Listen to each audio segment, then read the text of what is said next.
you should run. You'd be really good. I never thought of it. I never thought that this would be something within my realm of understanding. I didn't really care, honestly, about politics. I wasn't deep diving into it.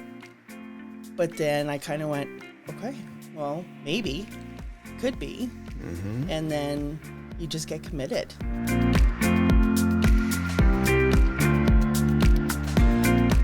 This episode of Bring Back the Porch, brought to you by Bernie Leahy, River Street Realty. Let's get you home.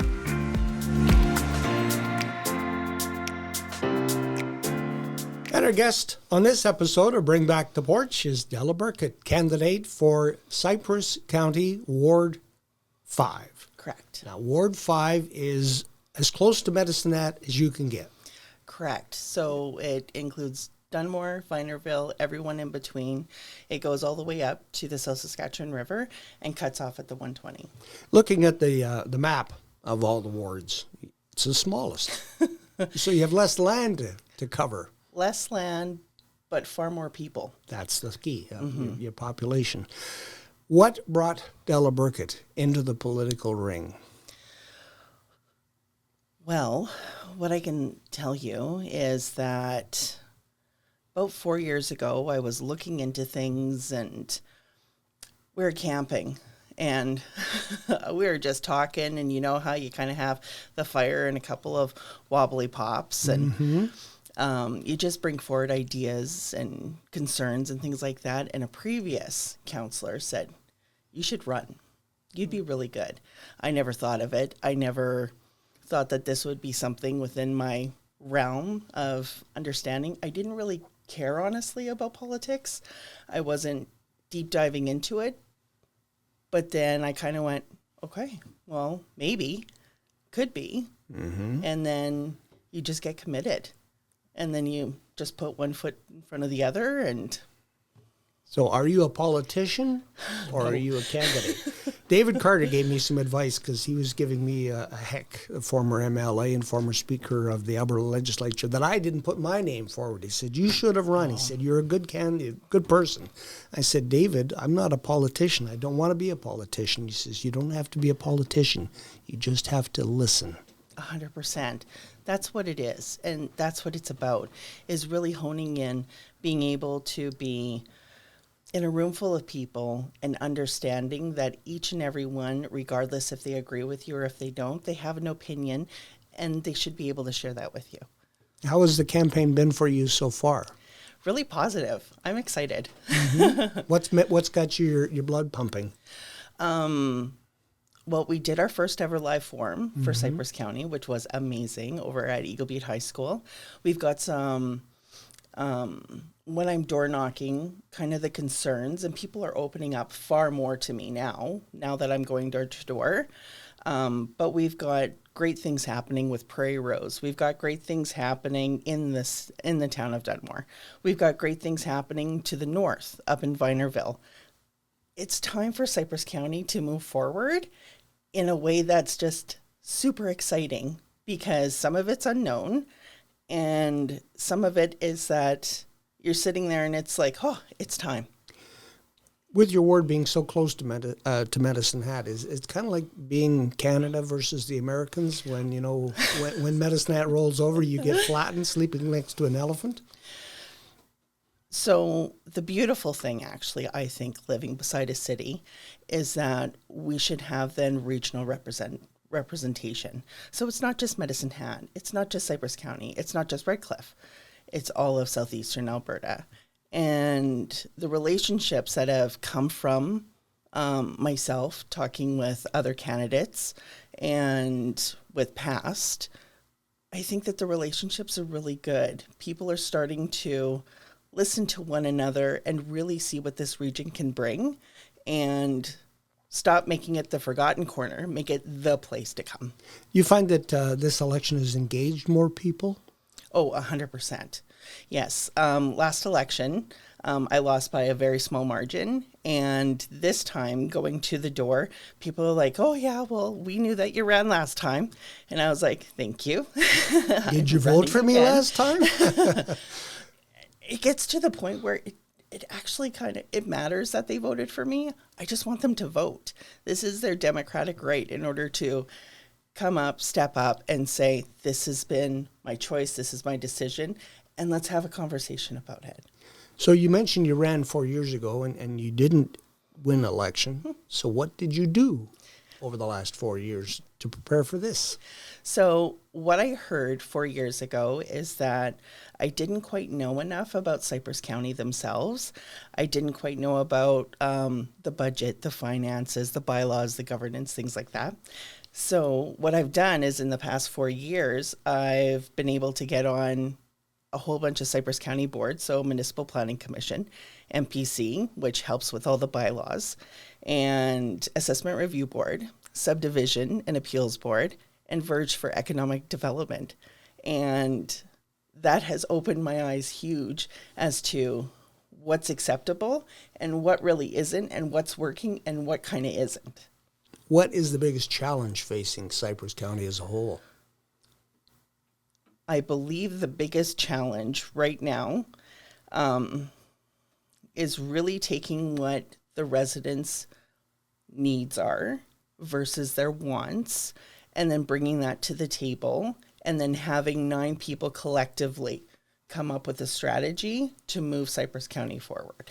Is that a challenge with the ward system? We were talking with Robin Kirpwhite, who's a current councillor seeking re-election, and he said sometimes with the ward system, it pits one area against another, and you have to do some work to convince the other councillors from the other areas that this is something that will benefit everybody. It's a little different than if you were sitting in a city council that just looks after the entire city. Right. So for a ward system, when you're put into a ward system, there's not really a mandate. You go out there, you have a whole bunch of great ideas, and if you're elected, great. Then the council members who are elected to that ward, what ends up happening is then they select their reeve. I think, and I watched Robin's podcast, and I really actually enjoy his idea that within the next 4 to 8 years, Cypress County residents should be able to pick who their representative is, their reeve. I think that then it brings forward a mandate. It allows the people to say, this is where we want Cypress County to go. And then it also holds us accountable who are in those wards. One of the things that happened over the last 4 years was in Irvine, where they put a library in where there were people who did not, in Irvine, want that library there. They didn't want to lose the park that was there. And it was interesting watching how the dynamics of that decision came down, where the people of Irvine asked the council, don't put it here. And yet, the other 5 in Cypress County said, no, we're going to put it there. And they made the decision. A tough one. It is a very tough one. I was actually on the other side of the coin with that one. I was actually part of the Irvine Lions who took care of that park for many of years. I think that when decisions like that are meant to be made, you really need to understand where the public's coming from. You need to be able to listen, and then also take into account what their thoughts and what their feelings are. A lot of feelings got hurt during that time. I myself was one of many that showed up because we got the notice from Cypress County and we had to pull all of the park equipment. It was heartbreaking. But I think that would have been minimized if Cypress County would have had not so much the open house that was mentioned, but public consultation, where when people come to the table, it's a value. People did get involved in that decision. I believe there was a petition that went out and then it got rejected for technicalities, which I don't know how that made you feel when it happened to you.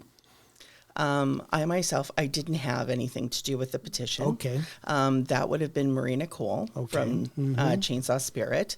But the amount of work that goes into putting something in there in order just to rip it up, I mean, it's frustrating. However, on the other side, there's certain guidelines that you have to abide by when you're doing these certain things. And if you don't abide by them, unfortunately, all the hard work is for none.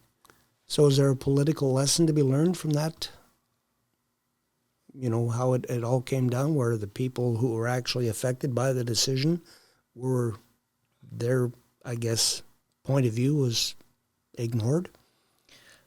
I think that, and I'm just going to reiterate what I had said again, you need to be in a position to accept people's points of view, whether they agree with you or whether they don't, and then take that back into consideration and bring it to the 9 people.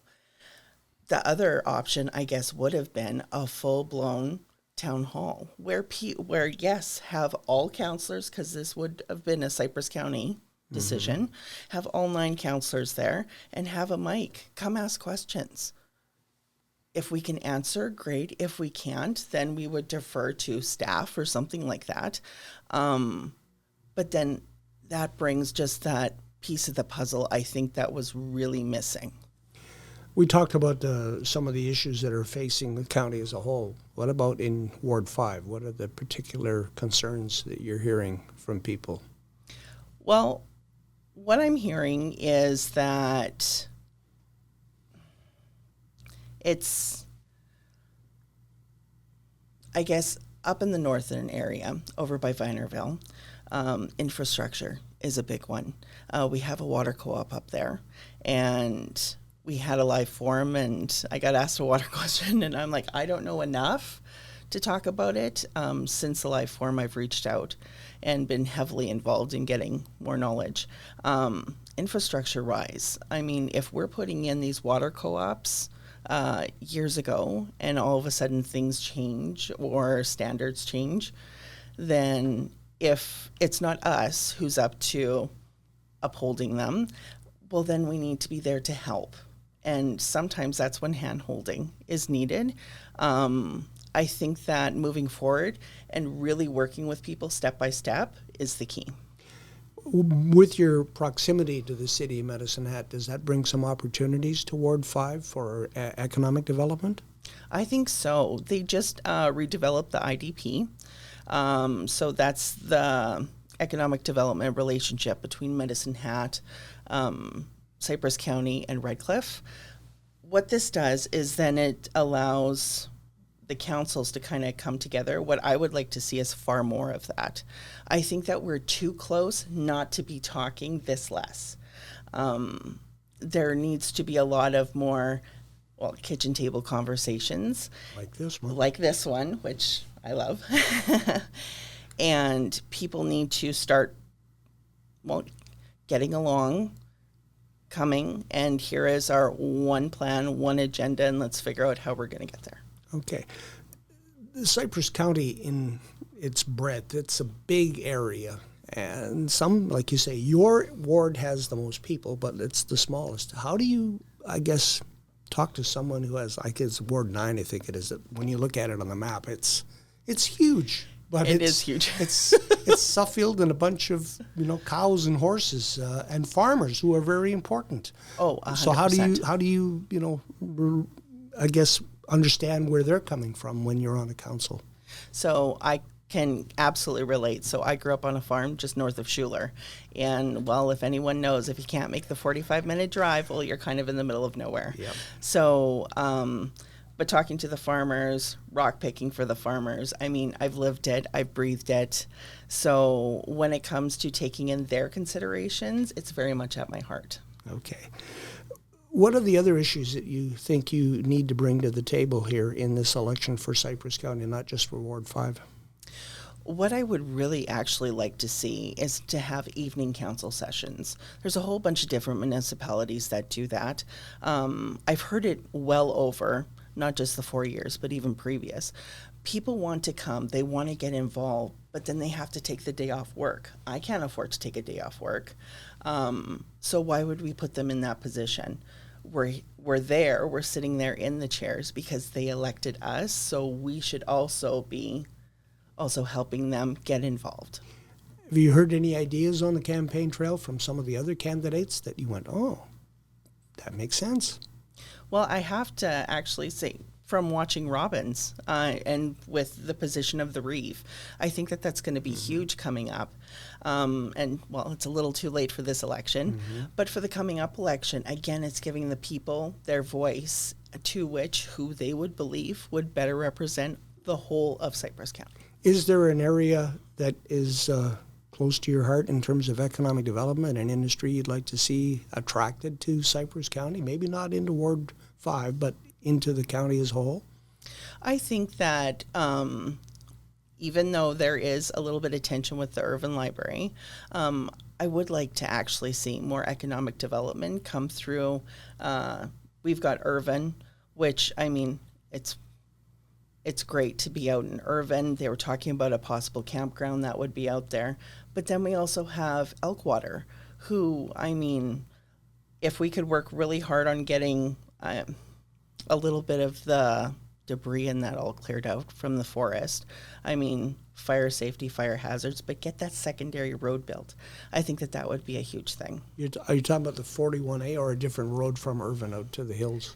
That would be actually branched off the 41A. Okay, all right. I'm not sure if there's anything else that you wanted to touch on here. Being from the city, we don't really hear a whole lot about Cypress County. So the floor is yours. Well, Cypress County, I feel, coming from multiple wards, it's like a big family. You're all there at the supper table. You're going to have fights. You're going to have scraps. But in the end, you're family. And you have to be able to realize that you're family. And again, it's for the people, letting the people hear. And yeah, it's just being open-minded and ready for change. All right. Della Burkitt, candidate for Ward 5, Cypress County Council. Thanks for the visit. Thank you.